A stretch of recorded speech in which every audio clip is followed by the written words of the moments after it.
when I was a little kid, I used to get my dad to design till layouts on Excel, pretend till layouts for me to look at or play with. They didn't really work, it was just because I liked the visuals.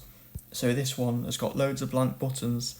So this could potentially be one of those where it's a flat piece of paper underneath with the buttons there.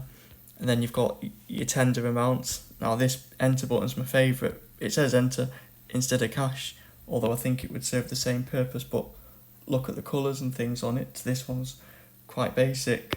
And then here's another one which is a bit of everything. It's like a POS system, or as I used to call them back in the day, computer tills. But it's got a QWERTY keyboard. It's got all the main options like time and calculator. And it's a bit of a lottery one because it's got login, logout, clear, but then it's got Thunderball and things like that.